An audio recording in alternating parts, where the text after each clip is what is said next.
Dhaggeeffattoota keenya akkam ooltan akkam bultan nagaan keenya gaara qaaree simbiraa ga'u jenna bakkuma jirtanitti kuni reediyoo Oromiyaati. Qopheessaan keessan ani qeerransoo biyyaati arra sarara irratti keessummaa qabannee isiniif dhiyaanneerra. Keessummaan keenya Sintaayyoo Gosaa jedhamu.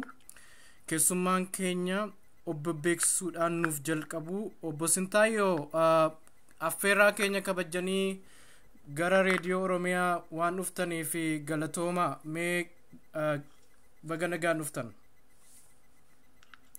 Isinis warri sagantaa reediyoo Oromiyaa waltajjii keessan irratti hireenaa kennuu keessaniif baay'ee galatooma. Waa'ee kee akka hidhamaa siyaasaa taatee fi dararaan mana hidhaa Itoophiyaa keessatti akka sirra ga'aa ture nan beekaa garuu gaaffiif deebiin keenya kan goonus muuxannoo hidhamuu keetii fi dararaa sirra ga'e akkasumas waan argite akka nutti himtuu fi gaaffiif deebisiif goonaa. Isa dura garuu gabaabsii eenyummaa kee nuuf ibsi, maal hojjechaa akka turte, yeroo biyya turte, yoom akka hidhaa galtes nuuf ibsi, achi booddee gaaffinsiif dhiyeessa.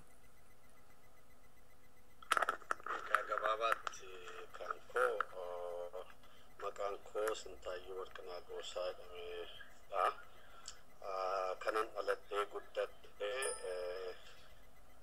Oromiyaa godina Iluu Abbaa Boraa aanaa Ukkaa jedhamu keessumattuu ganda qotee bulaa Amuumaa naannoo Ujuboo kan warra Jammarii jedhamuun beekama. Naannoon kan koo dhaloonni koo achi ta'ee guddinni kan koo garuu Finfinneedhaa fi Ukkaa ture. Waggoota muraasaaf gara Finfinneetti dhufeen jiraachaa ture. Sana booda immoo gara biyyaatti deebi'een mana barumsaa Ukkaa sadarkaa tokkoffaa fi giddu galeessaa barachaan ture. Achi sana xumuree gara jiruu bara dargii gara adda waraanaatti hiriiree achi keessaa waggoota muraasa dabarseen achi as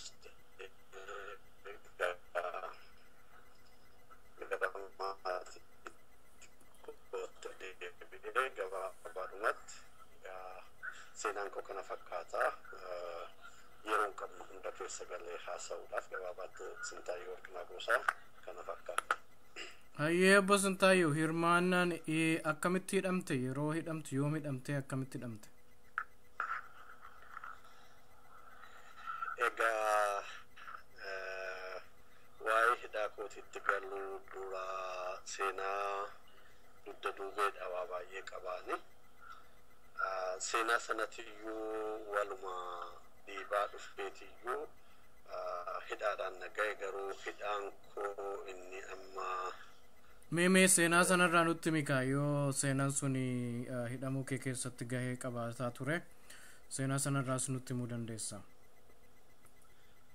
Egaa gabaabaadhumatti seenaan hidhaadhaan naga'e seenaadhumaan Oromummaa kootti boonuudhaa fi qabsoo Oromoon abbaa biyyummaa isaatii fi falmii godhu keessatti hirmaannaan gochaa turedha.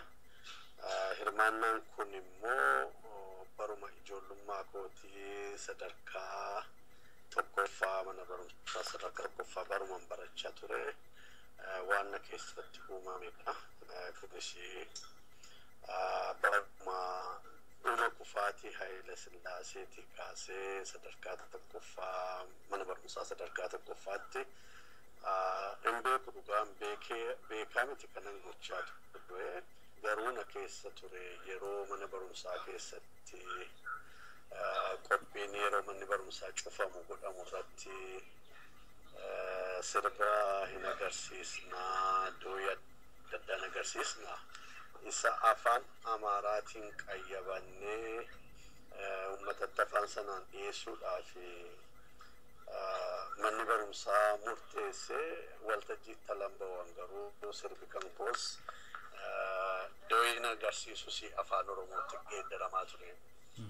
Yeroo sanatti dhugaa hin beeku, boodara garuu taa'ee yaadu na dhiba. Sun immoo sanarra darbee bara dargii yeroo Haile Sillaaseen dhufee dargeen aangoo qabatu sochiidhuma naannoon itti barachaa ture guddadhe sun baay'ee naannoo qotee bulaatii namni barate samma kana keessa hin jiru. Achuma keessatti garuu sochii waa'een Oromummaa ijoollee dhumtii alagummaa of keessan qabanu mana barumsaa keenya keessatti waa tokko tokko alagoodhaqanu ijoolleedhaa wajjin wal gurmeessuudhaan sochii goonu har'a dugda duuba deebi'ee lallaalu anayyuu na dhiba. Sanarra darbee egaa bara 1969 akka lakkoofsa Habashaatti yookaan immoo 1977 akka lakkoofsa Oromootti naannoon aladde guddadde sanatti sochiidhuma godhamurraan kan ka'e dhaabni adda bilisummaa Oromoo arasigaa OLF jechuudhaan beekna malee afaanuma Oromootiin iyyuu hin dhoofnu turre. Yeroo naannoo sanatti sochiin siyaasaa adda addaa godhamu jalqaba duraatiif naannoo sanatti haaloof ukkaa magaalaa xixinnoo lama wal bira jiranu aanaa tokko jira kun lamaanii aanaa sana keessatti barreessaa adda bilisummaa Oromoo jedhamee filamee kunan beeka. Garuu yeroo sana adda bilisummaa Oromoo maal akka ta'e hin beeku. Waanuma kanatti yoo guguddachaa dhufee baranii mootummaa dargii keessaa waraana keessattis galee lubbuu baafachuudhaaf galmi kun yeroon galeessi wanta raawwachaa ture sun hundumtuu walan taa'ee ilaalu namoota waraana keessa turan akka jarri ba'anii gara qabsoo Oromootti makaman yaaliin godhamaa turee fi walitti dhiyeenya keessumattuu gara adda waraana Eertiraa keessatti wanti nuyi Oromoo jajjabeessuudhaaf walitti fiduudhaaf waa tokko tokko gochuudhaaf gochaa turre ammarra ga'ee halan taa'ee yaadadhu anna dhiba. Sana booda gaa baay'ee wal ijaaraa turre dirree waraanaa sanattis namoonni Shanjaa jedhaman akka jarri gara dirree qabsoo sanatti deeman dhugaa jechuudhaaf waa tokko tokko namni jeessaatuma warra turan keessaa tokko ture.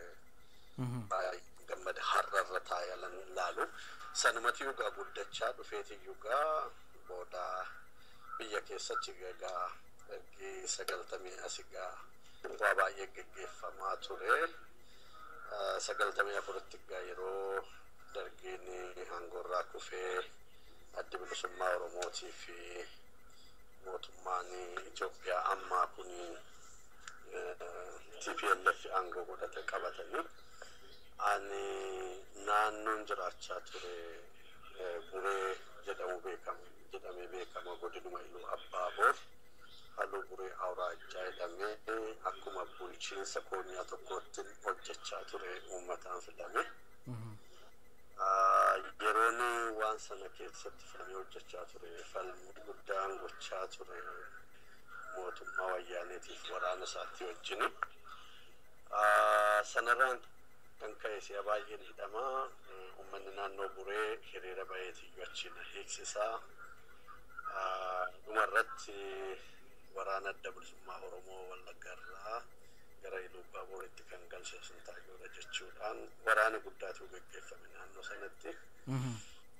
Mootummaa wayyaanee waraana lakkoofsisaa mana hin jedhamne fiduudhaan halkan walakkaa mana kootii fuudhee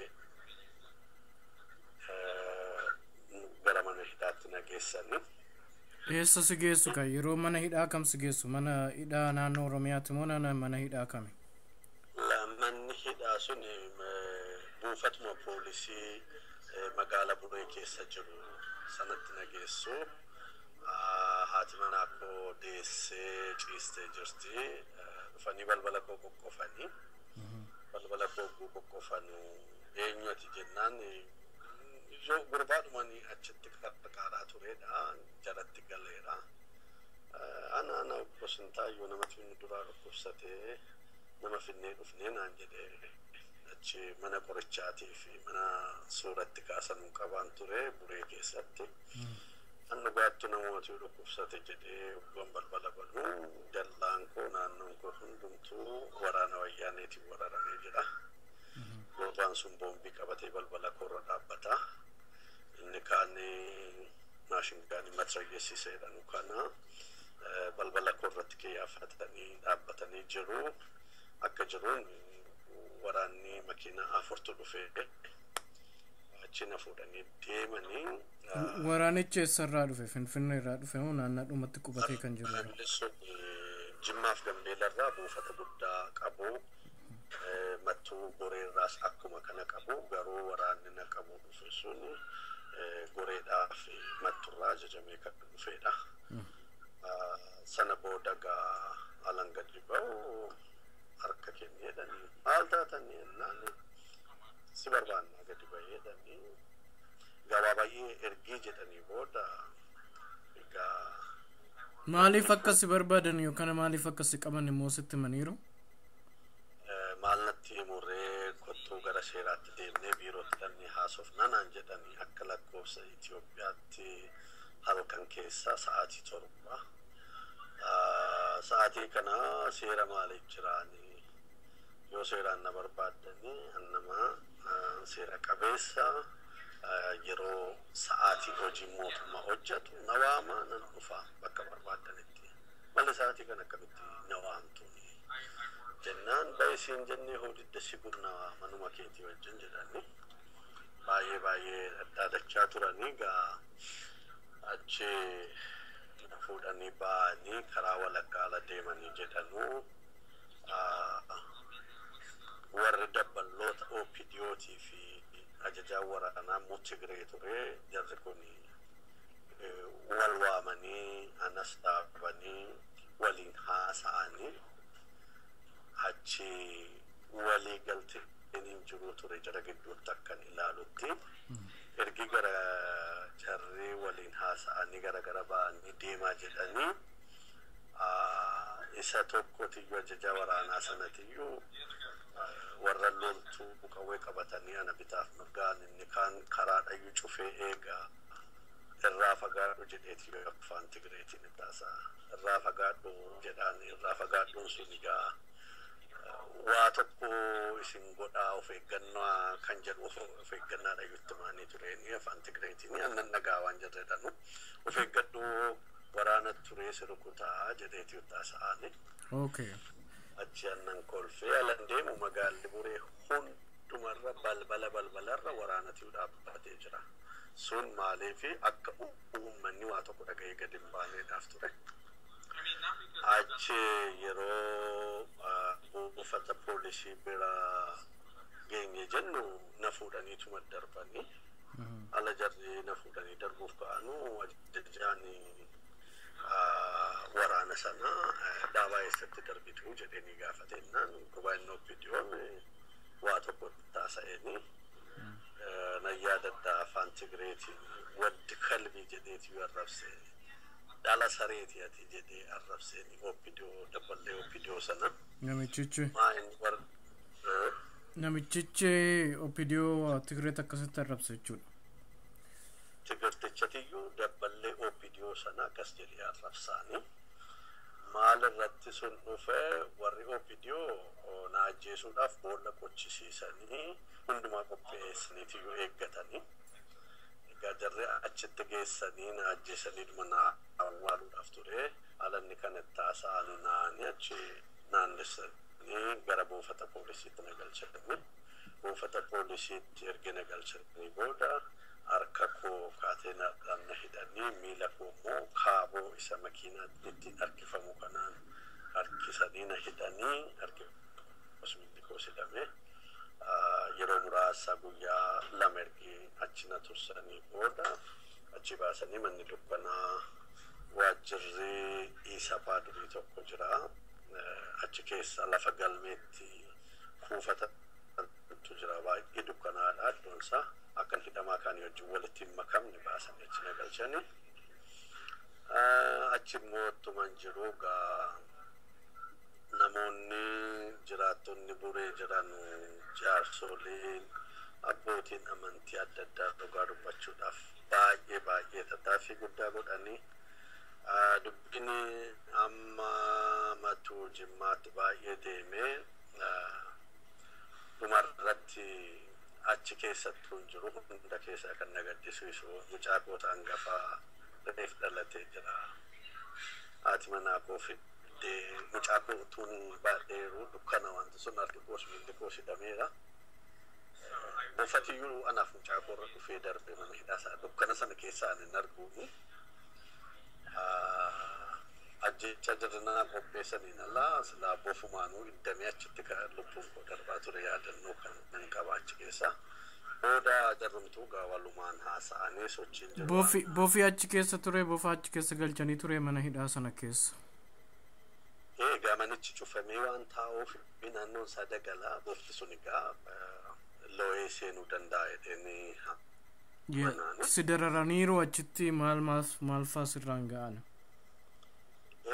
Dararriin dhugaa dubbachuudhaaf achitti ana harka kootiif miila koo hidhanii eegumsa addaa jala galchaniituma raawwachuudhaan ala namni natti bu'ee qaama koo kana godhinu kanan jiru akka sanatti maaliifini hordoffiin uummanni gochaa jiru baay'ee jara yaaddessaanii achi harraba cabsanii baasa bor cabsanii baasuu sintaayyoo jedhanii of eeggannoon godhama baay'ee cimaa tureeni maaliifi jarrisi boorii guddaa keessa galanii turan achitti wayyaaneen sana dura gara waraana konkolaataa 11 Gambeelaaf Jimmarraa fidanii waraanni adda bilisummaa Oromoo akka nama 20 ta'an karaa Dambidollootiin achi as ce'anii baadiyyaa keessa turanii lola jara wajjin godhan irratti namoota hedduutiyyuu irraa jirarraa dhume. Yeroo kun hundi uumamu jarri kan haaloo ba'uudhaaf deemaa turani ana sintaayyooti yookaan hundumaa qindeessee jara fidee karaatti agarsiisee qallabachittis qallabaa ture kan jedhu turani. Egaa kana qabatee egaa dhalootaan Oromoodhuma ta'anii yaada Oromummaa of keessaa dhabanii warri Oppidoo jala hiriiran immoo dandeettii saba keenya ofitti qabuu hin qabanu kaayyoo sanaafis hin baane gatii uummata keessatti tuffatamu fi haaloo sana ba'achuudhaaf wanti jarri hin goone hin jiru ture. Garuu walumaa galatti bakka sanatti dararan irratti geessisuudhaa fi haamlee hin qabanu turan maaliifi uummanni xinnaan guddaansaa baay'ee na jaallatu na kabaju waliigaltee guddaa qabna kanaaf achitti gochuu hin dandeenye booda halkan walakkaa gaaf tokko dhufanii sana dura namoota gara biraa immoo natti erganii halkan walakkaadhaa namni sun namoonni achitti qarqaaraa ture maqaa isaayyuu dha'uu nan danda'a nama Maammoo Aagaa jedhamu hojii bakka adda humna ibsaa keessatti qaxarsiisee waa baay'ee naman qarqaaraa ture namni sun ergamtuudhuma jalaa ta'ee asiif achi kaachaa ture. Halkan walakkaa mana hidhaan jiru keessaa kottuu bahii mana dhaqxeetiyyuu boqottee deebitaa buna dhugdee naan jedha. Kana ammoo jarri duraan doorsanii dabballoota warra Oppidoo wajjiniin waliin mari'atanii yeroo mana hidhaa sana keessaa ba'uuna rukutuudhaaf waa hundumaa qopheessanii turani.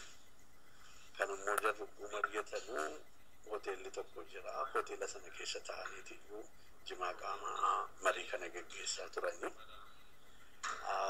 Marii kana waanuma jarri haasa'an kana alasuma immoo namoonni achuma hoteela sana keessa jiru alasuma dhufee galgala kana gochuudhaaf kan uffataniiru eenyuyyuu hoo dhufee akka gadi hin baane naan jedhanii dhufanii balbalan irraa banuus yaalanii ani hin ba'uun jedhee dide kun duraa fashalee suna lafa shalee jedhu itti aansanii gara mattuu deemtaa jedhanii akkuma kana bakka walakkaa gaabbaraa immoo dhufanii kottuu bahee jedhanii hin ba'uun jedheeni harki koo lamaan miilli koo lamaan hidhameera.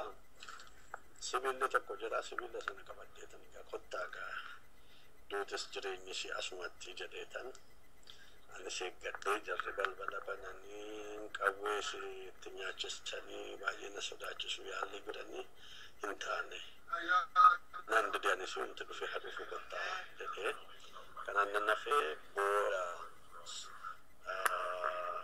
sochiidhuma jaarsoliin biyyaa godhaduun wabiidhaan akkan ba'u murtaa'e achi wabii kuma kudhaniidhanii jaarsoliin naannoo buree jedhamu hundumtuu fiiganiituma dhaqanii natu mallatteessaadha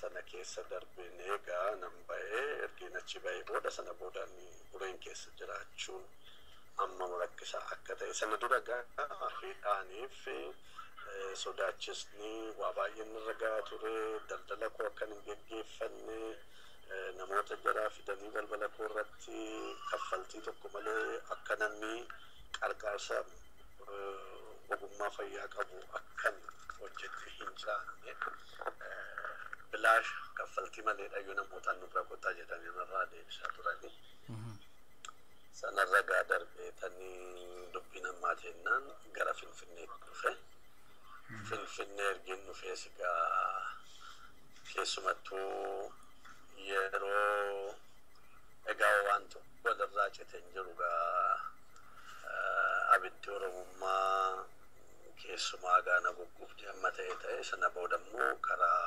barattootaa wajjin sochii godhamu tokko irratti hirmaachaan ture keessumattuu isee bosonni Oromiyaa yeroo gubatee kaasee walitti dhufeenyan barattoota Oromoo kana wajjin qabu baay'ee guddaa ture. Waggaa waggaatti barattoonni Oromoo eebba barattoota Oromoo sagantaa jedhu qabu. Dhimma kanarratti waggaa waggaadhaan fundraising irratti hojjechaa fi ture. Sochii dhaabaas biyya keessattuu hanga gaggeeffamu irratti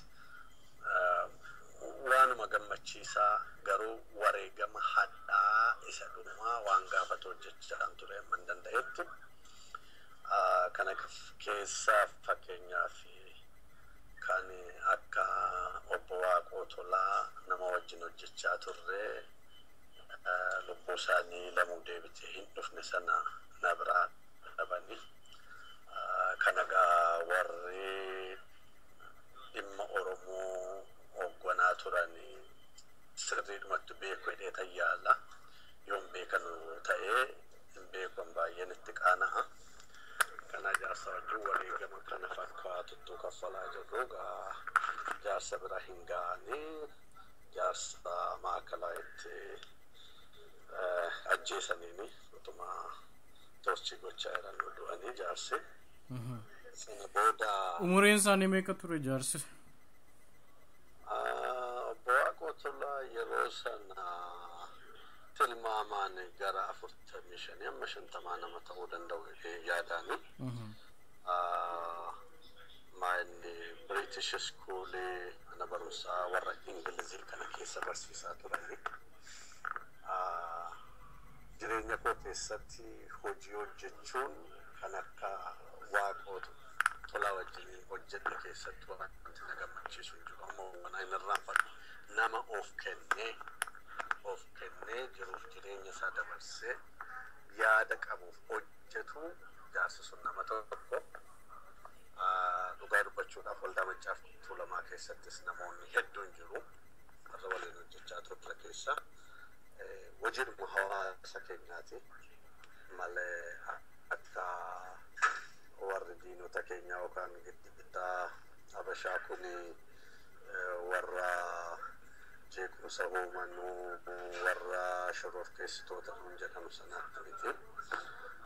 Kanaaf obbo Waaqoo atuma waliin hojjechaa jirru isaan qaban akkana godhanii ana kan jarrina beekanu maqaa gara biraadhaani.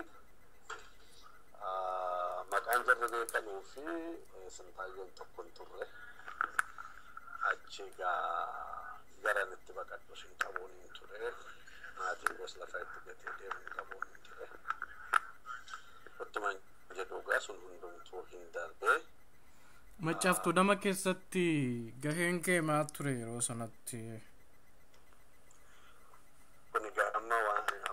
wanasita sa'ature maccaaftu lama alatti ayya sana booda karaadhuma adda addaatiin ittuma hojjechaa jirru sochiin karaa siyaasaatiin siyaasa Oromoo keessatti godhamu xinnoo ishee akka yaadus ta'uu didee 2002 baay'ee rakkina uumame irratti gammachuu waan hin qabneef karaadhuma hawaasummaatiin tarimmoo waa tokko hojjechuu hin danda'ama jechuudhaan 2003 waldaa maccaaftuu lamaatti makamuudhaan godina Iluu Abbaa Boor bakka bu'ee boordii keessatti filatame achitti filatamee kanan hojjechaa ture abbaa herreegaan ture dhimma faayinaansii irratti hojjechaa ture sana biraan immoo 2003 barattoota Oromoo 500 ol ta'an yeroo mootummaanii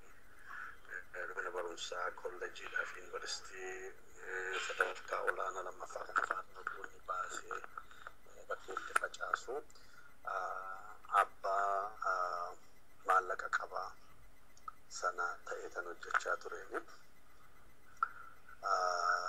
kana fakkaataa ture gaa itti galumsi gara maccaaftuu lamaa gaa akka kanaan ergi ta'ee booda gaa maccaaftuu lamaan keessatti an jireenya koo keessatti gammachuu guddaa kan naa kenne waldaa sana keessa gallee sochiin goone hojii hojjetame wal danda'iinsa achi keessatti baradhe baay'ee na gammachiisaan sana booda gaa ergi achi keessa gallee booda gaa keessumattuu 2004 ji'a amajjii keessa hiriira nama boonsu Oromoo boonsu diina Oromoo kan naasisu goonee haalli waldaan hiriira sana itti qopheessaa ture hojii walbalsaamaa ture baay'ee kan nama gammachiisu. Hiriira Finfinneen gara Adaamaatti jijjiiramuu isaa mormuu ture jechuudha hiriirichi. Galatoomi hiriirri suni sana tokko lammata immoo barattoonni keenya dhimma kanaan kan wal qabate gaaffii jarri kaasan sanarratti mootummaan tarkaanfii barattoota keenya irratti fudhate kana hundumaa kan mormu ture yeroo sana hiriira yeroo sana qophaa irratti xinnaa guddaan dhiiraa dhalaan Oromoo yaada tokkoon bahee hirmaate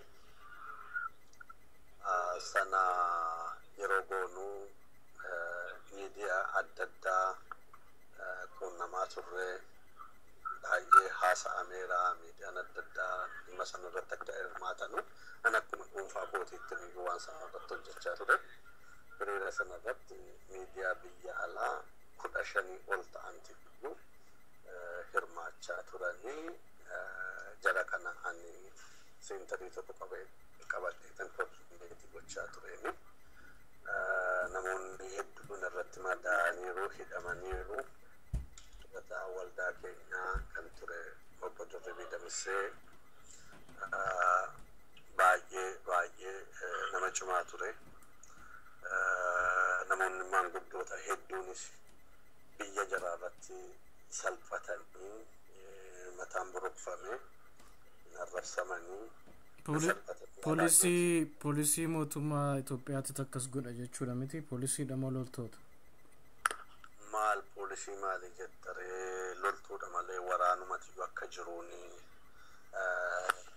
Finfinneetti dacha'ee kellaa hunda cufanii kellaa Finfinnee galu hundumaa hin cufanii garuu Oromoon inni kaan fardaan inni kaan baasiidhaan inni kaan karaa adda addaatiin cabsee dhufe kana kan gochaa ture gaa waraanuma wayyaaniiti malee poolisii warra nagaa hedduu miti nu yeroo hiriira sana gaafannu poolisii hin qabnu poolisiin hin jiru jedhan garuu waraanni gaafa sana saba Oromoo irratti bobba'ee lakkoofsaanii kan fixuu hin danda'amne ture kanaaf ilmaan Oromoo abbootiin Oromoo dubartoonni shamarran Oromoo Finfinnee irratti dhiigni jaraa dhangala'e kana keessa dabarsanii karaa waldaa maccaaftuu lamaatti sanumaan kan qabate gaafa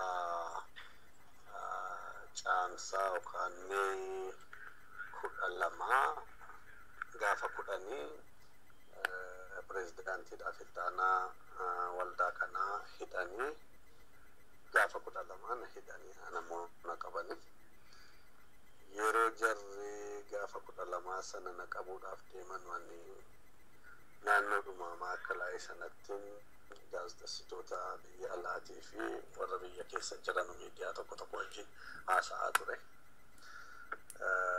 Jarri dhaqaniitii bakka hojjedhutti lafa hojii kootiitti na barbaadaa turani. Akka jarri na barbaadaa jiran immoo bilbilaan hiriyoonni koo irratti hojjetanii natti himaa turani. Anis kana qopheeffadheen naqeen egaa eessaan hundi naqee akka jarri harka bu'uu akka hin danda'u eessaan hundi deeme immoo uttuun harka jaraa hin galin gara lafa hojii kootiif deemu akka hin danda'u yaade. Achi dhugattu sagantaan qopheeffadhe karaadhuma yaade sanaan deemee arginu biiroo akkana galuudhaaf balbala ga'ee booda dhufanii na waamanii. Itti jarri nan qabin harkaa ba'uu nan danda'a garuu baay'ee kan na gammachiisu keessaa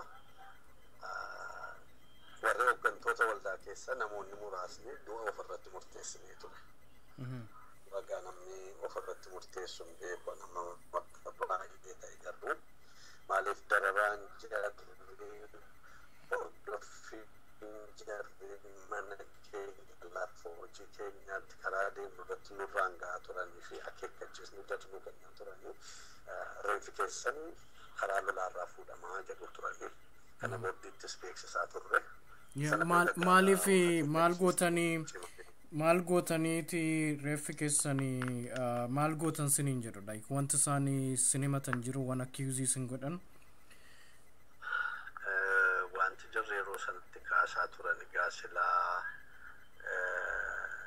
impaayirettii sana keessatti namni haqa qabu yoomiyyuu yakkamaadha akka mootummaa aangoo irra jiru sanatti kan jarri nuun jechaa turanii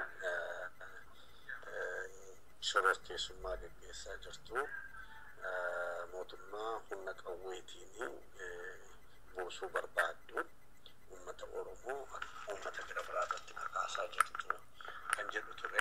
Sin garuu sana hundumaayyuu hin goone waan sinuma akkas jedhu malee hojiidhuma dhaabni tokko hojjetaa turtan sana hundumaayyuu hin goone sin. Sanammaa uttuu gochuu barbaanne baay'ee wanti nama rakkisu hin jiru gara bakkeettis daggalaattis gadi ba'uun hin danda'amaa ture. Achuma Finfinnee keessattis immoo waan barbaadan gochuun hin danda'amaa ture. Garuu waldaan keenya waldaa qawwee qabatee socho'uu miti. Aadaaf seenaa saba Oromoo kan dagaagsu kan guddisu tokkummaa Oromoo kan barsiisu malee nuyi sirna qawwee qabatanii fincila gaggeessuu karoora isaa hin qabu waldaan keenya. Nus sana hin goonu seera waldaa keenyaatiin deemna. Yeroo hundumaa mootummaan Itoophiyaa yeroo gaaffiin dhugaan itti dhiyaatu gaaffiin sarbaachimee itti dhufu warra shororkeessitootaa shororkeessummaan illee gaamma dhuftee miseensota adda bilisummaa Oromooti warra biyya diiguudhaaf deemanuu jedha. Biyya diiguu Itoophiyaa diiguuf deemtu sinin jedhachuudha.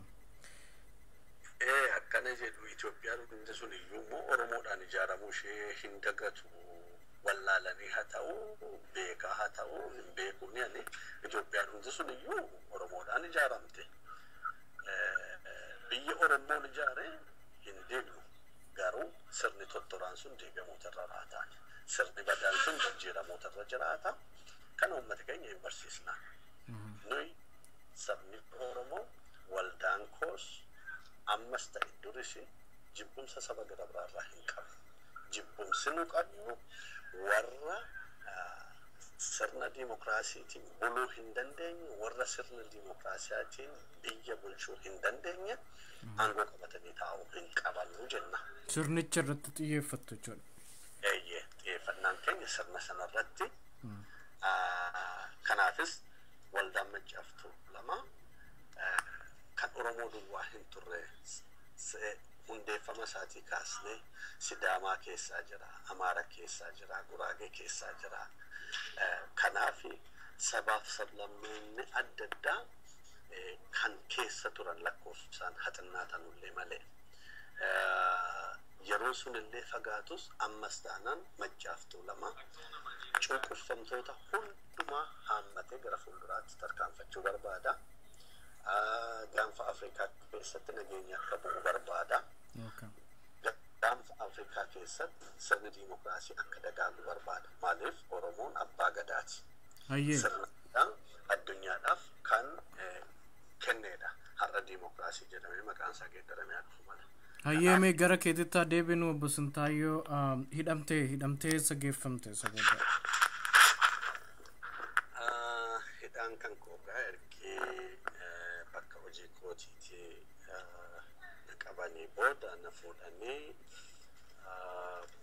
ambulaansiin konkolaataan poolisii meeshaa jedhanii kanatti gadhiisanii karaan cufamee gara Finfinnee keessatti Maakalaay Pilaan Mamriyaa kan jedhamu tokko jira achi naannoo kiiloo 6 achi geessanii gara sa'aatii 3 ol kan ta'u konkolaataa keessatti na eegaa turanii.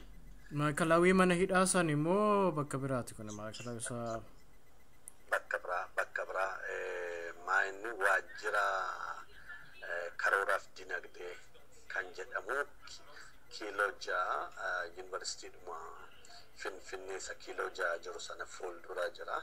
Okay.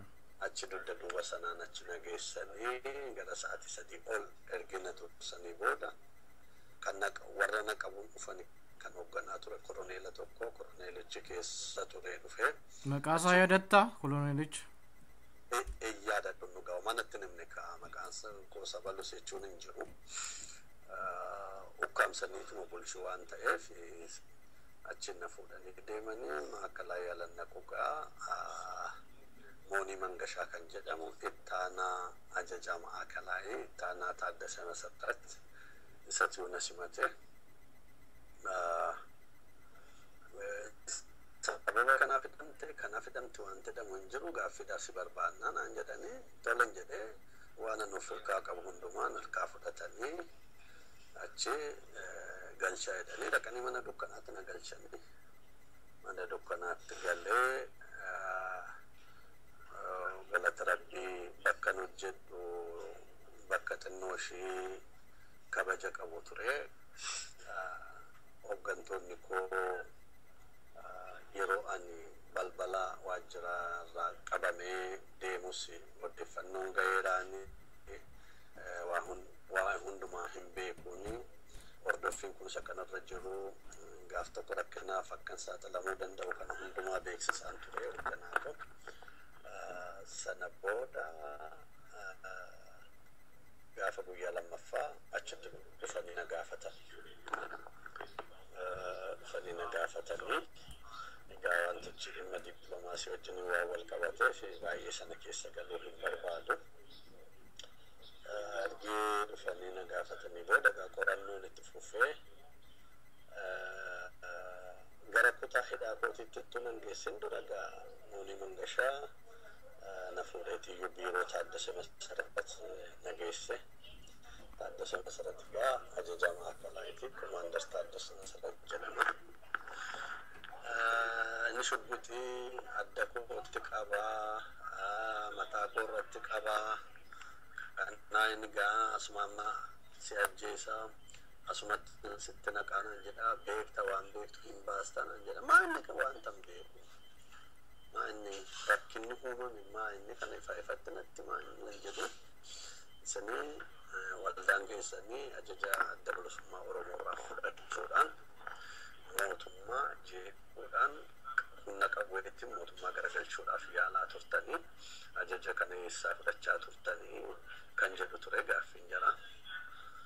Nuni Maccaaf Tuulamaa eenyuun turaayyuu ajaja hin fudhatu ajaja kenna malee. Adda bilisummaa Oromoo sin jettanus immoo adda bilisummaa Oromoo kan uume Maccaaf Tuulamaa. Kanaaf gadi hin buusinaa Maccaaf Tuulamaa sanaa oli waa'ee dhimma Oromoo irratti yoo addi bilisummaa Oromoo yakkamaa ta'e Macaaf Tuulamaa immoo sanaa olitti yakkamaa ta'a. Dhugaan jiru garuu Macaaf Tuulamaa kan inni barsiisu aadaa fi seenaa Oromoo dagaagsu misooma biyya keenya keessatti babal'isuudha malee akkasiin jettan qawweedhaan aangoo qabachuudhaafis kan deemu miti. Kanaaf gocha waldaa Macaaf Tuulamaatiin ala kan isin nagaafachaa jirtan kanarratti wanta isin ibsu hin jiru jedhanii nuyi qabatamaan qabna dokumentii qabna ijoollee funaantanii gara waraanaatti ergitu jedhanii waa baay'ee kakaasanii kana hundumaa immoo ragaan irratti haasa'uu qabna. Isin warra biyya bulchaa jirtanuudha jetteedhaan otoo hin taane erga kana qabaattanii dokumentii sana mana murtiitti dhiyeessaatii nagaafadhaan jedhe. Kanaan egaa akka sa'aatii lamaa achitti ergina dararanii booda jechootumaanii gara mana boqonnaa kootiitti nageessanii. Mee jechoota isaan ittiin si dararan keessaa fakkeenyaaf jechi arrabsoo uummataa kan tuqu maqaa uummataa kan balleessu arrabsoo kan maqaa kee balleessu wanta adda addaa kan dubbachuu barbaadu jira ture. Kana keessatti dubbachuudhaaf namni mootummaa tokko bakka bu'ee waajjira guddaa akkanaa geessu hin jedha jedhanii hoonatti mani nama nuun hin ture. Namichi waajjira sana geggeessu Taaddasee Masarat baay'ee nama qaanessa jechiin afaansaa keessaa baasu arraba warri kashlabbeeniitiin nama arrabsitu wal arrabsitu haati kee akkana taatu jedhanii faana na arrabsaa ture. Baay'ee yaannan gaddeef mootummaadhuma sanaafu mootummaadhuma ta'anii akkamitti akka jiraatan maaliifina. Jecha Oromoon ittiin arrabsamu sanaan osoo arrabsaniiru jecha gaasa jedhu sana. Ishee kanarratti akka dhuunfaatti anammaa maal akka ta'e hin beeku xinnoo of qusadhan jirachirratti. Homaa isin finciltanus wanti isin fiddan hin jirtan hin jiru. Jaallattanus jibbitanus mootummaadhuma kana jalatti bultu. Isinii Oromoodhaaf homaa wanti isin fiddan hin jiru kan jedhu ture. Namoota naa wajjin hidhamanii kutaa adda addaa keessa jiranurraa alan naga'u garuu jechuma sirnoota duraa keessatti baramanii saba keenya xiqqeessu tortoraa bakka saba keenya akkuma waa tortoraa wayiitti amantii hin qabnetti godhanii kan arrabsanu baay'ee madaa sanatiyyuu kana hundumaa asiin ga'e jarri kunis arraba akkasii fayyadamuun jira beekamaadha. Akka dhuunfaa xanaan jechuu baatanullee garuu saba keenya irratti akkaataatti fayyadamaa turani.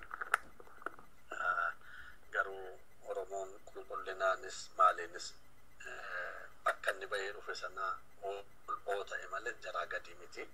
Oromoon totoraa miti. Gara caalu haasaa waa arrabni afaansaa keessaa ba'uuta Taaddaseen haati kee akkana taatu akkasiin si godhafaa jedha. Mooni baay'ee of qusataa ture ala haasa'u. Garuu amma garatti baatu hin qabdu waa hundumtuu harka keenya galeera jedheeti natti dhaaddataa ture. Harka keenya jirta waan beektu tokko ishee gadi baasee jechaa ture.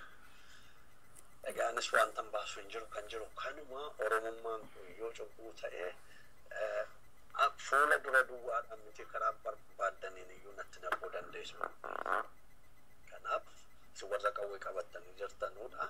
Nama harka duwwaa jiru isiniin qabuun rakkisaa ta'a malee akka dhiirummaatti immoo wal lolla taanaan immoo ottoo harka duwwaa akkuma harka duwwaa ta'e walitti dhufne immoo wal ilaallaan jedhichaanii tureeni.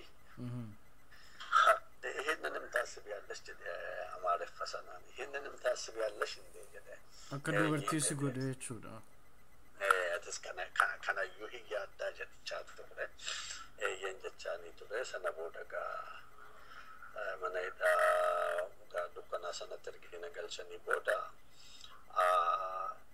ኩታ ሰነ ኬሳ አለነቁ ነሞቶ ኩዱዋት ቱረ namuma yuunivarsiitiidhumatti barachaa tureeni amma maqaa isaa dha'uudhaaf egaa biyya keessa waan jiruuf nageenya isaatiif sodaadhaaf maqaa isaa dha'uun sodaadha. Sana booda qorannoo jalqabanii qorannoo gaggeeffamu irratti gurbaa tokko Rattaa jedhama.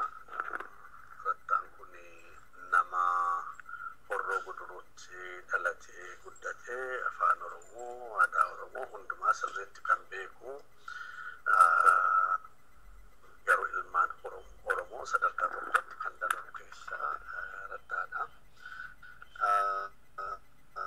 Dhiigan Oromoodha namichi qorata dhugaa dubbachuudhaaf dhiigaan Oromoo haa ta'u hin beeku garuu Horroo Guduruutti dhalatee akka inni guddateef afaan Oromoo sirriitti akka inni beeku nan beekaani. Hundee isaa garuu gadi fageenyaan hin beeku dhugaa dubbachuudhaaf. Sanattaan egaa qorataa koo kan ta'e gurbaa tokko amma maqaa isaa hin yaadne isa ture waa hundumaa babarreesseetiyyuu gaana waamee seenaa koo na gaafate itti himee dhaloota koo maal hundumaa sana babarreesseetiyyuu dhumarratti ani miseensa bilisummaa Oromooti kan jedhu barreesse naa fide bunni barreessee naa fide jedhu ani kanarratti mallatteessuun jedheen akkamiin mallatteessine naani kana ani miseensa bilisummaa Oromoo miti miseensa waldaa Maccaaf Tuulamaati yoo Oromummaa kootiin na yakkuu barbaadde Maccaaf Tuulamaa abbaa adda bilisummaa Oromooti Maccaaf Tuulama jedhee barreessi yakka isaanan fudha. Yommuu siif adda bilisummaa Oromoo jedhanii galmeessuun bu'aa qabeessa ta'e garuu bu'aa sanaaf immoo siin hojjedhu siin tola siin jedhu hin jedheeni achi tokko lama waliin jechuu jalqabne achi biiroo Dirooriisa dulaaba isaa keessaa shoggoxii baafate dinna sodaachisu barbaade anis egaa dubbittiin egaa hammaattee dhumarra ga'uu ishee hubachaa waan hin tureefi jedhigaa yoo dhiirummaadhaan wal barbaanna ta'e atis meeshaa kee lafa kaa'ee kottu jedheetan barcuman taa'urraa ka'ee harkaan wal qabachuudhaan lanka'oo jedhu achi yoo jedheetu bilbilee hiriyaasaa waame achiin hiriyaan isaa ergee dhufee booda teenye na tasgabbeessee waliin haasofne waraqata sana situu hin mallatteessine hafe sana booda mana murtiitti geessanii beellama nurratti guyyaa 10 qabatanii sana ergii ta'ee booda gaatuma beellamaan deddeebinu isuma gurbaan kun achitti na rukutuudhaaf na sodaachise sanaan ani mana murtii sanatti iyyatte kunoo darabaa akkasii narraan ga'aa jedhu kanarra darbanii immoo namoota ilmaan Oromoo mana hidhaa keessa jiran isa kaanii dugda duubatti hidhuuni halkanii guyyaa harki isaa dugda duubatti hidhama. Inni kaan immoo herreebamaa gara caalu warra torchii godhanu gara maakalaa kanatti fidanu bakka adda addaa qabuuni bakka sanatti kan jirre torchii godhanuuni. Eessa faadha iddoon sun? Naannoo Boolee, naannoo Kaazaanchis, naannoon kun baay'ee beekamaadha. Fakkeenyaaf amma naannoo Kaazaanchis dhiisee dugda duuba ammallee diigameera. Ibsaa diimaa kan jedhamu jira achi keessatti inni boolee maattamiyaa kan jedhamu jira boolee maattamiyaa sana jalatti inni gara Magganaanyaa jedhamutti immoo bakka lamaan tokko qabu bakka sana sirriitti maddoo kan akkanaa jechuu hin danda'u.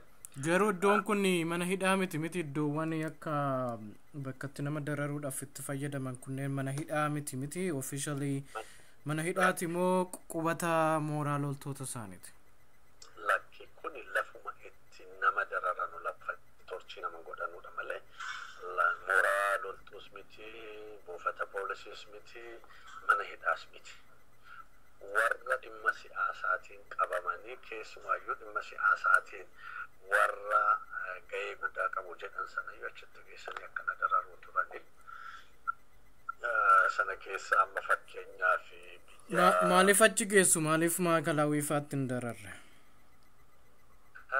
Maakalaawii xinnaatu isa guddatus lafa galmaa'ee beekamudha. Mootummaa addunyaatiinis haa ta'u qaamolee adda addaatiin lafa beekamudha. Hidhamaa adda addaas achi keessa jira. Odeeffannoon karaa adda addaatiin hin ba'a jedhanii yaadu natti fakkaata akka yaadutti. Haa ta'u malee maakalaawwiin sun iyyuu kutaa adda addaa qaban lafa jalatti manoonni lafti jalatti dararamu hin jira. Garuu yeroo baay'ee dhimma Oromootiif dhimma siyaasaa cimaa ta'e kana bakkoota namni tuttuqe kanatti iyyuu fuudhanii deemanii dararuuni. Egaa warra rakkinni kun irra ga'e keessa amma garuma biyya alaa kana jira ka Girmaa Ittafaa jedhama. Wanti sarratti raawwatame ogurmeessaa kan jennu amma dararaa mana hidhaatti irra ga'e tokkosattee mana hidhaatti ergee ba'ee kan du'e. Namoota akkanaa namoota hedduudha iyyuu dararaa turaniini. Girmaan sun baay'ee yeroo dheeraa rakkina guddaa kan irra ga'aa turedha. Asuma gara biyya Ameerikaa kan ergee dhufe iyyuu wallaansa gaarii argatee amma socho'uu danda'e malee yeroo mana murtii dhiyaannullee wiilcheeriidhaa fi stretcheriidhaan iyyuu dhiyaachaa tureeni. Bodagaa hin fayyu jedhaniitiyyuu wabiidhumaan haa ba'u jedhanii wabiidhumaan akka ba'u godhame. Manni hidhaa sun egaa sana fakkaata kanuma kamuun wal qabatan egaa mana murtiitti iyyadde. Mana murtii naannoo Giyoorgis Araadaa Chiloot kan jedhamu jira achitti dhiyaachaa turreeni. Yagguun achitti dhiyaadhu mana murtiitti alanni yaaddugaa waajjira korraa faranjoonni bakka bu'oonni waajjira ana hojjedhu sana hin dhufuu turani. Akka hereedu waa miti guyyaadhuma beellama qabudha. Abbootiin murtii waltajjiitti ba'anii kan jarri beellamallee hidhamaadhaaf qaban malee wajjiruma jalaa keessa ta'aniitiyyuu gaafa akkasitti deebisaa turan hidhamtoota. Kan garuu gatii faranjoonni bakka sanatti dhiyaatanuu fi gaafa dhiyaatu waltajjiidhuma irratti dhiyaannaa abbootiin murtii hin dhiyaatune. Achirratti iyyannoo handheesse dhaga'anii guyyaan sun guyyaa jimaataati sanbata duraatiif dilbata oolanii gaafa wiixataa yeroodhaan dhufanii namoonni dhimma kana qoratanu. Bara kam keessa kaa kun? 2004. Ayyaa. Ji'a waxabajjii keessa natti fakkaata yeroon suni ani ebila keessan hidhame mee keessan hidhame achi ergi sun ta'ee booda garuu fannaachitti waan ta'e hundumaa faranjoonni kun na gaafatanii kana raawwatamaa jira. Fakkeenyaaf barbaachisaa ta'ee kunoo waardiyyaa waldaa Maccaa fi Tuulamaa kan ture abdataa kan jedhamu jira. Halkanii guyyaadha iyyuu harkisaa dugda duubatti hidhamaa mana fincaaniitti haala dhaqamaa akka rakkachaa ture beekanii. Warri kaanis immoo akkuma reebamanitti jiraatu amma ta'e maakalaawii keessatti tasgabbiin boqonnaan hin uumame abdataarraas kaateenaan sun akka hiikamu godhame. Sana booda መሰረት አጀጃኔ ማዕከላዊ ስኒ አጀረሳት ነዋምስሴ ገልገል መሰና ሞኒ ንስዱራ ነዋሜ ሞኒ ምንሻ ነዋሜ ትዩ ወስንታዮ ጀደ አማ ወጭ ስንወጭ ተንኩኒ እሳኑ ሲንገው ኦቨር ባችሳ ታኤ ኑይ ወገንቶ ተወልዳ ሲከበኝ ጅራ ሴራን ቀበምተኒቱ seera keessan manna murtiitu murteessaa isa taati eeggadha warra kaan garuu barbaachisaa hoo ta'e ejaajjetti miti gadi garagalchine hunda shii akka barbaanne gochuu hin dandeenya kanaaf falmii jaraaf gootan kana qottuu dhaabdee bayeessa anaan jedhe ay gaana akkan amanutti isin warra biyya bulchuudha qaama mootummaati qaamni mootummaa mirga sabasaa hineega kana gootu jedhee hin amanuuni waa hundumtu yakka raawwattaniitu nama jettanii seera sitti dhiyeessitanii seera biyyattiin qaba jettu sanaan adabamuuta irra jiraata malee dararaan akka kanaa irra ga'uuni sirrii miti moonii jedheeni isaatiin barsiistuu jedhe dhugaan akkana sin barsiisuu hin dandeenye nan beeka garuu rakkina fida waan achina fuudhee mooni bira nageesse addasa masarratti bira nageesse addasa masarratti sigaa akkuma kana arrabamu asaasa barame sana jedhee achi geessaanii naan jedhee kanaan kutaan itti dhamu sanatti na deebisanii sana booda gaa beellamaan ottuma deddeebinuu manni murtii wabiidhaan akkam ba'u murteesse አደቺ ጊዮርጊስ ጀሩሳሌም ያራዳ አንደኛ ደረጃ በጀዱኒ ኩማኩዳኒ ወቢ ቀብሲሲ ሀበው ጀዴ ማን ሙርቴስ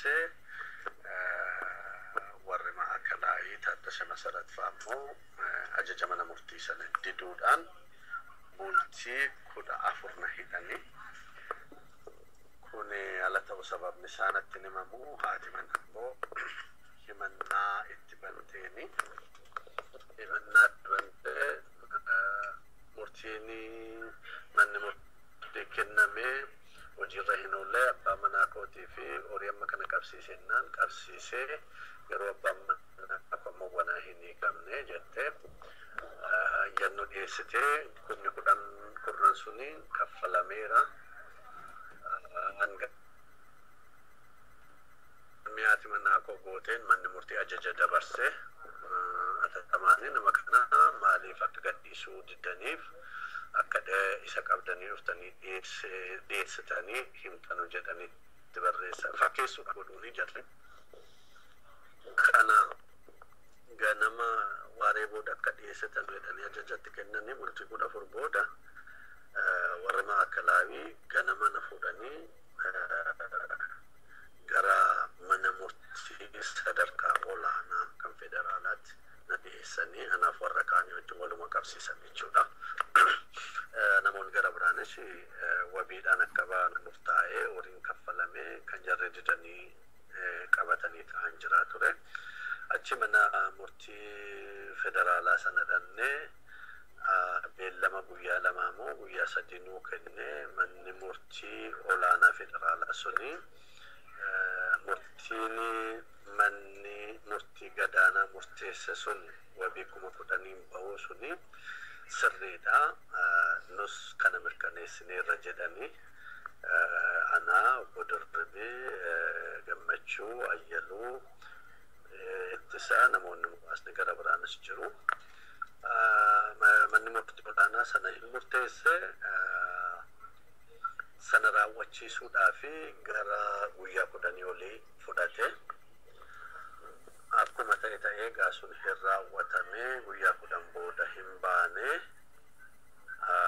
torban tokko booda deebisanii nu hidhan ajaja mana murtii tokko malee nu hidhanii mana murtii olaanaa duritti dhiyaannu sanarraa dhaddacha isaa geeddaruudhaan duraan dhaddacha 5ffaatti dhiyaachaa turre dhaddacha lammaffaa abbaan murtii inni gidduu dhaddacha sanarratti Lu'uul Gabra Maariyaam jedhama dabballee jaraatiin dhalataa Tigraayii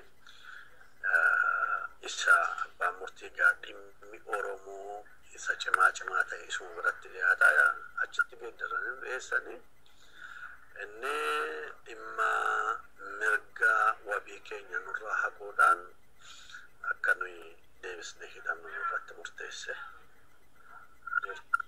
Sanaan egaa gara mana hidhaa Karchalleetti ergamnee Karchalleen isa kamidha? Isa Qaallitti jiru?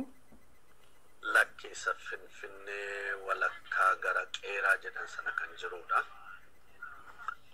Achi egaa maatiin keenyaa fi umurii guutuu isinitti murteessaniitti Karchalleetti isin geessan moo akkasumatti Karchalleetti isin geessu? Lakki beellamaani himannaa kiyaata adda addaa nurra kaa'anii himannaa nurratti bane abbaan alangaa kiyaata murtii du'aa namarratti murteessisiisu kiyaata umurii guutuu waggaa 25 kana kan murteessisiisu anarra gara kiyaata 5 kaa'anii namoota gara biraarra immoo torbas kan irra kaa'amee jira kiyaata 7 sadees kan kaa'amee jira. Egaa kanaan iyyuu mana murtiitti nu deddeebisaa turanii sana erga ta'e booda gara Karchalleetti nu geessanii Karchallee sanattuma falmanuu maatiin keenya dhugaa an Oromoo ta'uu kootti baay'eedhaan gammade yoom caalaayyuu yeroo sana maaliifini barattoonni Oromoo kutaa tokko kutaa lama baratan majjaaftuu lama maal akka ta'e warri hin beekne hidhamtoonni waldaa majjaaftuu lama hiikamanu waldaa majjaaftuu lama habanamu jedhanii bahaa hamma lixaatti kaabaa amma kibbaatti giddu galeessa mana barumsaa keessatti hiriira guddaa gaggeessaa turan yeroo sana miidiyaan adda addaa hirmaannaa guddaa godhanii turanii baay'ee nama gammachiisa uummanni keenya ammana dammaquusaa alam baree jedhu wareegamnan kaffalaa jiru sirriidha wareegamni hiriyoonni koo kaffalaa jedhanu sirriidha kan jedhurraan akkan ga'una godhe sana booda gaattuma falminuu ji'a 3 booda immoo mana murtii waliigalaa Supreme Courtiitti dhiyaate dhimmi keenya Supreme Courtiin nuyi nama 3 fi nu murteessan nama 4 fi hooggantoota waldaa nama 3 barreessituu waldaa keenya kan turte Ayyaluu Ittisaa seenis amma biyyuma keessaa hojii isaa akkan argamne godhamtee dararama adda addaa keessa jirti. Kanaan wabiidhaan baane gaa uttuma falmaa jirru ammas immoo deebisanii nu hidhate. Eessatti isin hidhammoo? Achuma Karchalleetti nu deebisanii Karchallee Qaallittiitti nu hidhanii. Egaa Karchallee irraa gara Qaallittiitti nu dabarsaniiru manni hidhaa Karchallee jedhamu suni bakki suni Africa Unioniidhaa fi waan jalatti gurgurameef iddoo sana qulqulleessuu jedhanii Karchallee nu baasanii Qaallittiitti nu galchanii mana hidhaa sana walumaa galatti achi dabarsanii egaa achittuma jirru falmiin itti fufee inni keenya ottuu hin xumuramin dararaan mana hidhaa hamaa kanan jalqaba duraatiif arge Qaallittii keessatti. Qaallittiitti isin dabarsanii immoo Karchalleerraa? Karchalleerraa gara Qaallittiitti nu dabarsanii achi keessa hidhamnee ittuma jirru yaadadha guyyaansaa guyyaa sooma hiikaa warra musliimaati manni hidhaa suni dirreedhuma waraanaa ta'e hidhamaatiyyuu cabsee bahuu barbaade jedhanii naannoo yeroon sun yeroo filannoo ture 2005 jechuudha. Yeroo Alamaayyoo Garbaafaatti ajjeefamanii yeroo Gaaddisaa Hirphasaafaatti ajjeefamanii yeroon sun? Inni kan Gaaddisaa Hirphasaa gara Alamaayyoo Garbaa hedduudha yeroo sanaggaa kan rukutamanii hidhamaa isa kaan dirreedhuma irratti mooraadhuma hidhaa mana hidhaa sana keessatti isuma bakka irra jiru rasaasa akkuma nama shaakala godhu namarratti shaakalaa turanii nama baay'ee fixanii nama akkasumatti jimlaadhumaan ajjeesaa turan immoo qomoodhaan adda baasanii ethnic groupidhaan adda baasanii itti dhukaasu. Lakkee isa yeroo sana qomoodhaan wanti garagara baasan hin jiru walumaa galatti isa rasaasaan rukutanii kufee uleedhaan irra deemanii shaalaqa Afoorqa kan jedhamu jira ajajaa mana hidhaa sanaa ittaanaadha. In isaa fi itti gaafatamaa tikaa Yemaanee kan jedhamu tokko jira.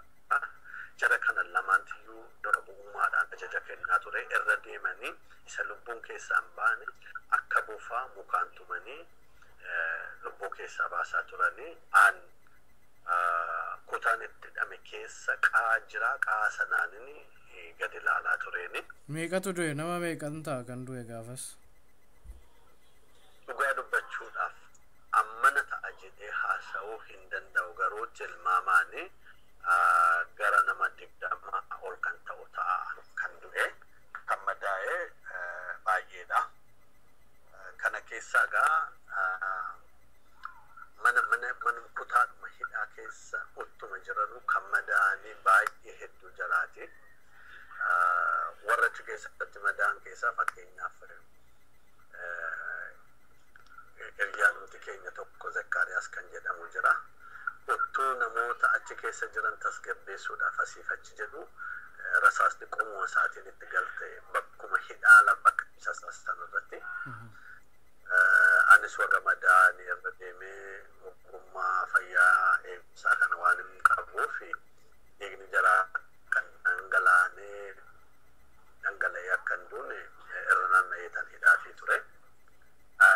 Jireenya koo keessatti hammeenya akkanaa argeen beeku keessumattuu nama madaa'ee kufee lubbuun bahuudhaaf wittifatu uleedhaan irra deemanii akkasuma godhanii lubbuu isaa ishee afte baasanu anjarri kun nama irraa uumaman immoo qaamuma biraati yoo fakkaatee uumamee kan na jechisiisu amma wanaatti ala yaadatu wanti isaan jechaa turan tureera yeroo akkas godhan yeroo uleedhaan faana maruu rukutanii akka du'e baruuf yaalan wanti arrabsoo waan adda addaa. Egaa maal seete sana ani amma mana keessa dhaabbadhee tan qaadhaan gadi ilaala. Garuu wanti jarri dubbatan hin jiru baloo kan jedhu duwwaadha.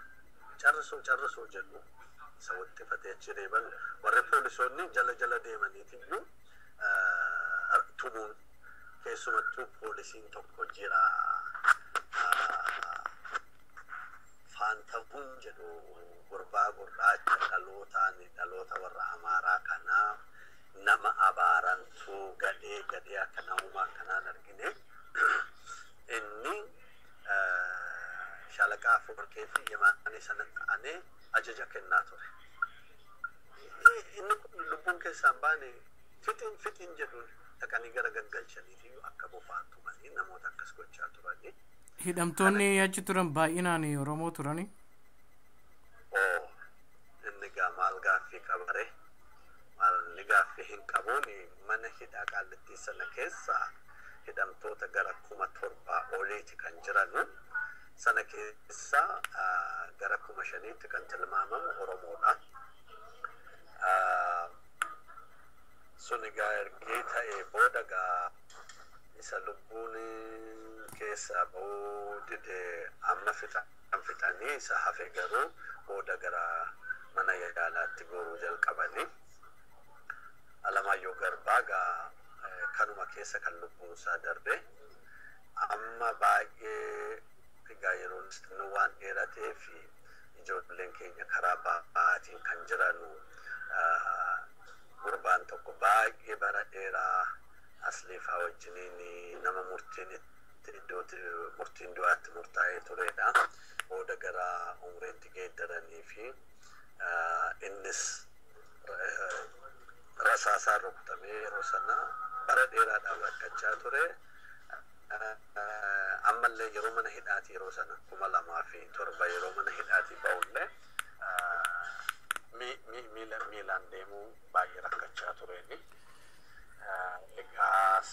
Yeroo sana ajjecha akkasii hoggaa mana hidhaa keessatti raawwatanii wanti namoota achi keessa ajjeefaman keessaa fakkeenyaaf maqaa liistii yookaan immoo tarree isaanii baafatanii namoota akkasii ajjeesna jedhanii ajjeesamoo akkuma tasaa namootatti dhukaasaa turan.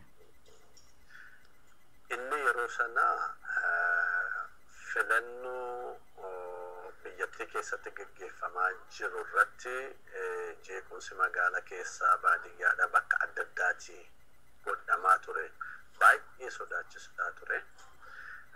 Kanarraan kan ka'e jarrisi sodaa guddaa keessa galanii turani.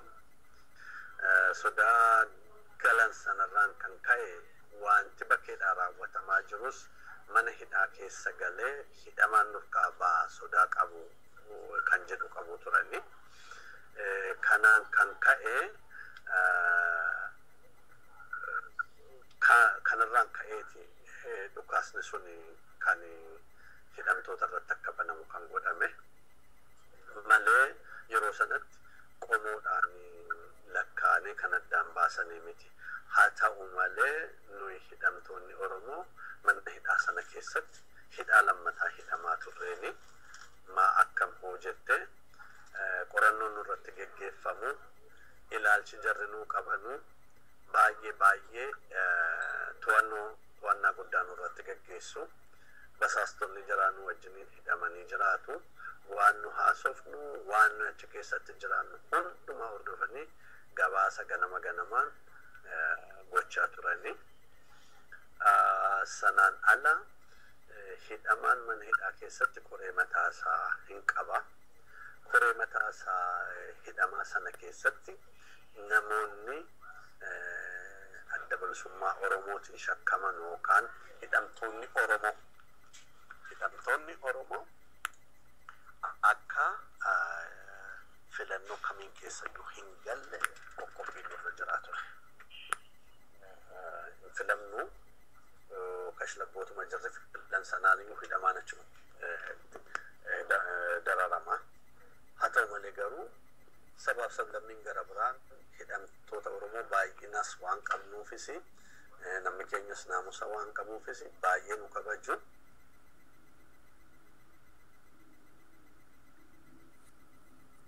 Hello, Bosantayo. Hello. Hello. Inchite. Hayyee mee itti fufi yookaan boqonnaa fudhannee akkami yeroon kee akkami? Yeroon kan koo amma almost jala gahaa jiraan ammaqa. Okay. Ookaa yeroo gara biraatti deebi'uu dandeenyaan ka. Kutaa lammaffaa isaa kanarratti deebina. Kanamma bakkanarratti dhaabnee kutaa lammaffaa isaa irratti itti deebina. Waa'ee keessin finna isa booddee waa'ee Gaaddisaa Hirphaa Alamaayyoo faa namoota mana hidhaatti hidhaman kan beektu waa'ee isaanii haasofna jechuudha. Haa ta'u gaa yeroo gara biraa walitti deebina. Hayyee fayyaa ta'e gaa gidduudhaan boqonnaa fudhadhatis. Tola gaa jedhi gaa nagaan sammaa. Nagaan fayyaa ta'e nagaan. Sa'aatiin filaayitii kootis ga'e. Hayyee yeroo biraa walitti deebina beellama naaf kenni amma eerii irraa hin bu'a.